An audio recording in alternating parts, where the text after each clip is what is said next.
submitted for your approval. A dimension of smell, where odors, scents, and aromas abound. An olfactory paradise where tiny molecules can be detected and identified.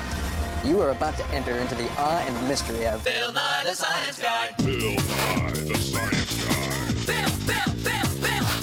Bill Nye the Science Guy. Science rules. Bill Nye the Science Guy. Inertia is a property of matter. Bill Nye the Science Guy. T minus 7 seconds. Bill Nye the Science Guy. Take a deep breath. Did you smell that? Something's burning. Think about it. We can easily tell the difference between flowers and a skunk, between coffee and dirt, between cabbage and a piece of toast. We use our sense of smell to survive. Now, since our nose is right above our tongue, our sense of taste comes mainly from our sense of smell. Now, humans can recognize about 10,000 different smells. I think it's coming from over there. Oh, yeah, sure enough. Burning toast. Now, the smoke spreads out, and we can't see it. But we can still smell it because there are tiny pieces of burning toast in the air all over the room. We use our nose to detect tiny pieces of stuff, chemicals in the air. It's our sense of smell. Take a look at this. It's our great big nose of science. Now, when you breathe, air goes up here through your nostril. Bill, not up the nose.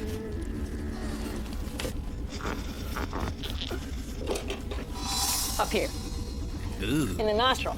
See? Then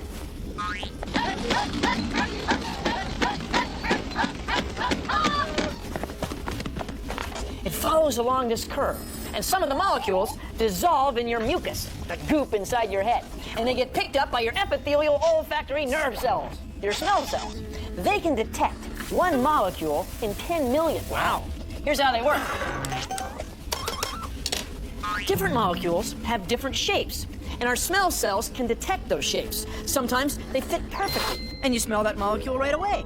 Other times they don't fit so well, and you don't smell the molecule as strongly or not at all. Now, we recognize different patterns of chemicals as different smells. Then our smell cells send a signal through our olfactory nerve to our olfactory bulb, the part of our brain that recognizes smells. It happens just like that. You don't have to think about it. So when you smell burning toast, little pieces of burning toast, little burning toast chemicals are going up your nose. No way! Way! It's science! I mean, it's sinus.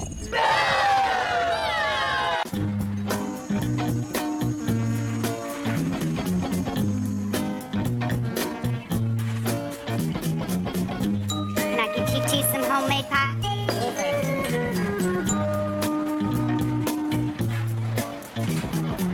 What if you could see and smell?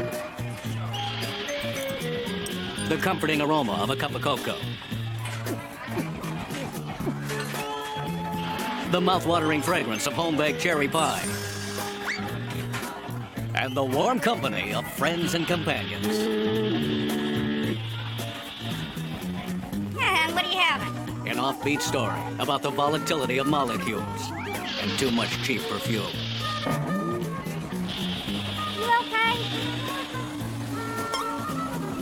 I guess I'll give you a few more minutes.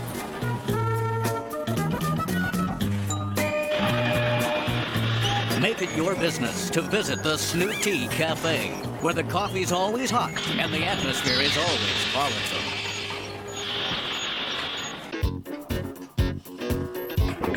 Humans use their sense of smell to warn them about certain things. So do animals. They smell to find food, communicate with each other, and to warn them about danger. Their sense of smell is essential for them to survive.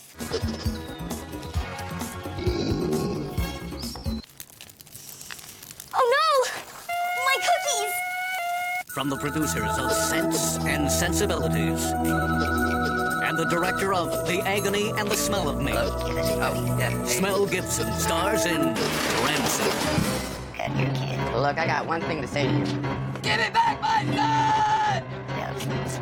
Whoa, baby. What'd you say? No, not you. I don't understand. Look, can I call you back? No. Rancid. Sniff it out before its expiration date. Wasn't for my keen sense of smell. I might have drunk it. Imagine a world without smell. There'd be no delicious aroma of fresh coffee, of ripe lemons, freshly baked bread, beautiful flowers, or chocolate chip cookies. But more importantly, there would be no putrid stench of rotten meat, no disgusting stink of sour milk, and no smoky odor from a smoldering fire. You see, just like other animals, our sense of smell protects us. In fact, gas companies add a smell, an odorant, to natural gas to make sure that we smell it in case of a gas leak. Oh boy. Some matches. They're over here someplace. Ah, there we go. Yeah.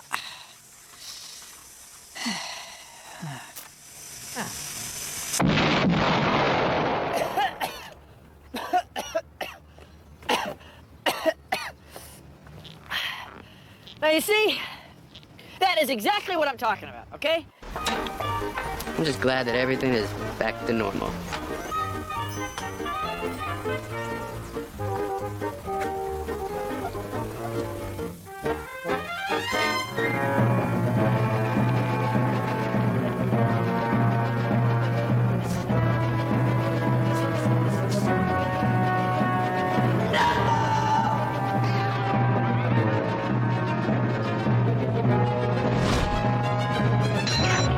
Something stinks, and it's coming to a theater near you.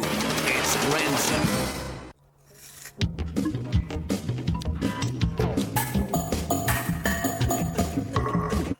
Without our sense of smell, things would taste a lot different. Try this. Get an apple and a potato that haven't been sitting in the refrigerator. Cut a slice of the apple and a slice of the potato. Then get a friend. Well, in this case, Chase. Blindfold your friend and have them put on a pair of nose plugs.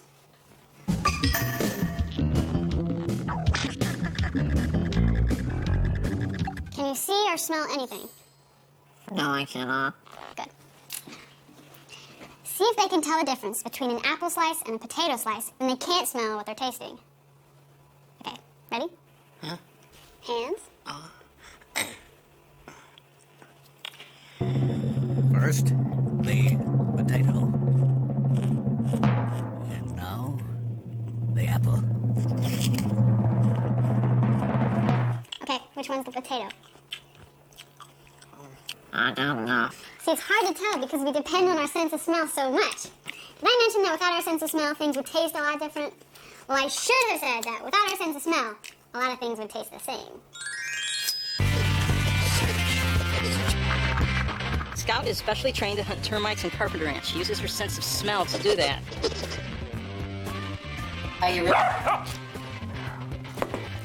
It's absolutely amazing that dogs have a sense of smell that's 40 times more powerful than a human being. Are you sure? Good dog you are, yes.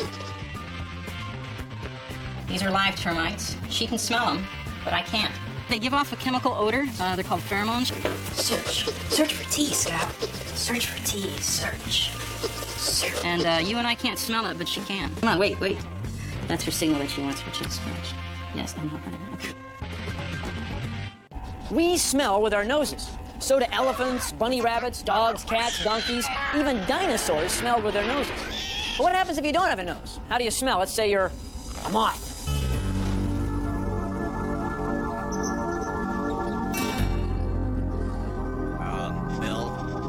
Bill. Moths have very sensitive hairs on their antennae that allow them to smell molecules in the air. Flies have smell sensors on their feet that allow them to smell whatever they're walking on. Fish have smell sensors in their nostrils that allow them to detect tiny concentrations of chemicals in the water they're swimming in. But whether you're a fish, a fly, or a human, when it comes to smell, it's all done with molecules. Oh, boy. Humans have a pretty good sense of smell. Please consider the following. But sharks have an excellent sense of smell. A shark can detect about one molecule in a trillion. That would be like this much liquid in this much water. Wow. Here's how to do it.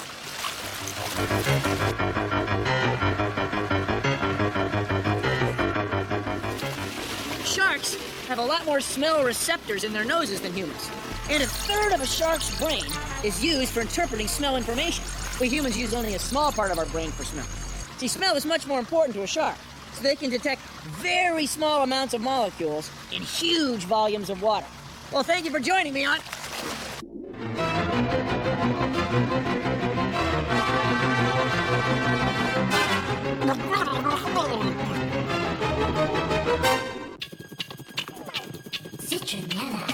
She's gonna start a revolution when she finds the solution.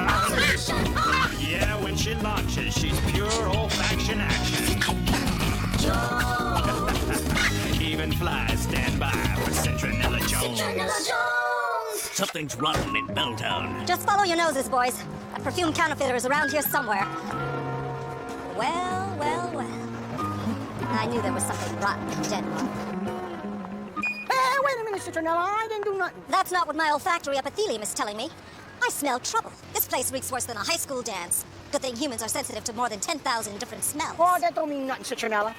Hey, come on, why don't you keep your nose out of my business? Wake up and smell the coffee, Sniffly. You can't just turn your sense of smell on and off. It's always working all the time.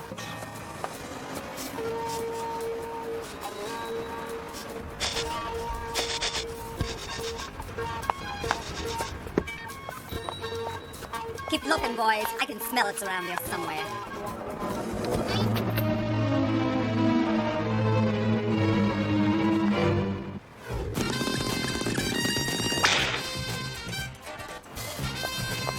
I knew I smelled a rat. You can make them all in there, can't you? CK2, Succession, Charlie Horse, PU. Your fake knockoff colognes really stink.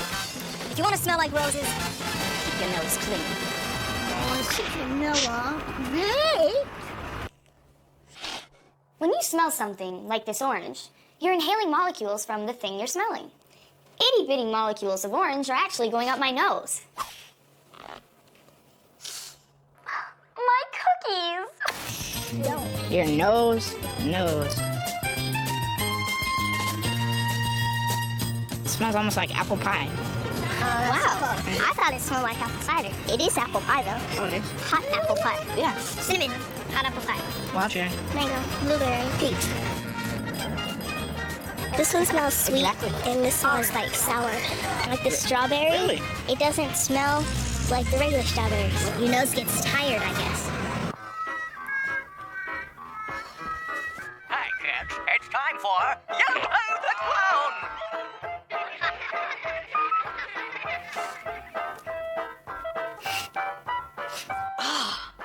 Whoa, baby! Your feet stink! How can you stand to stay in here? Look, I know that right now my stinky feet molecules are cruising up your turbinates, stimulating your epithelial cells, and rapid firing the olfactory bulb in your brain, triggering a signal that says, ugh! But give it a minute. What'll happen is that those epithelial cells will start to fatigue, okay? And then you won't register the smell as strongly. Trust me. I get that. So what you're saying is that in time, my epithelial cells will stop firing as much, they'll fatigue, and then my brain won't register the stench anymore. Exactly. Hey, you're right.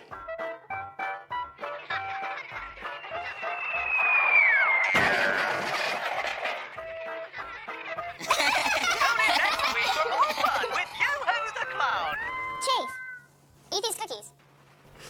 I've been driving since 6 this morning. Sorry I offend you. Oh, honey, I'm your wife. Well, who will tell you if I don't? You have perspiration odor. Yeah, well, I use a deodorant. Well, you need more.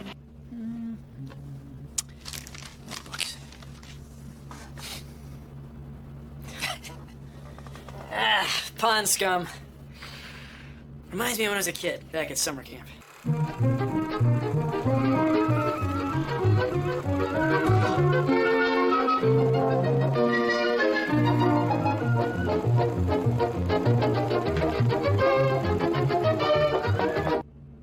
See, of all our senses, we're probably least aware of our sense of smell, but we use it all the time.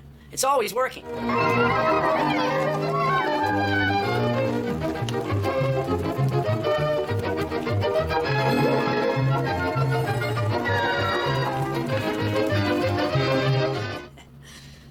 cool thing. Your brain stores all that information together without you even realizing it.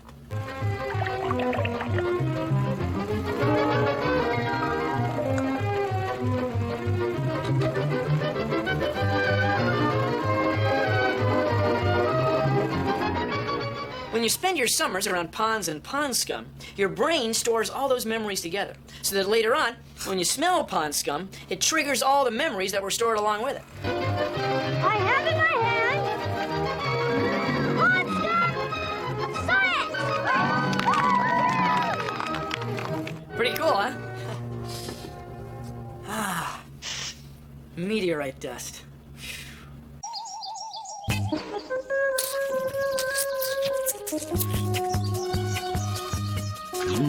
That looks good. Let's say you're an ant, and you come upon this picnic.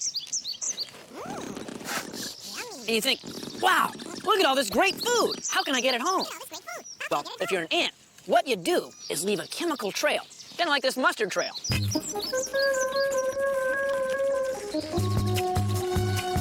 All the way back to the nest. And the other ants can smell the trail with their antenna.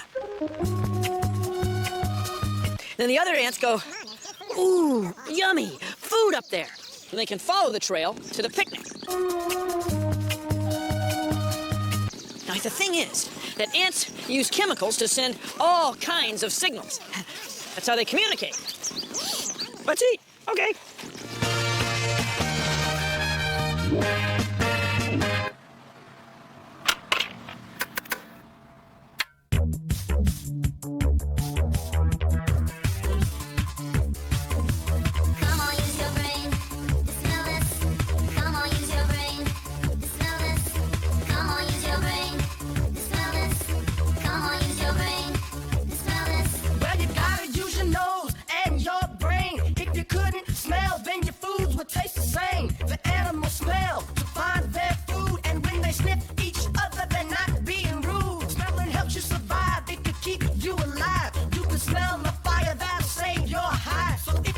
Smell, use your olfactory. Receptor cells in your nasal cavity. Come on, use your brain to smell this. Come on, use your brain to smell this. Come on, use your brain to smell this. Come on, use your brain to smell this. I think I'll sniff, I think I'll sniff, I think I'll sniff, I think I'll sniff.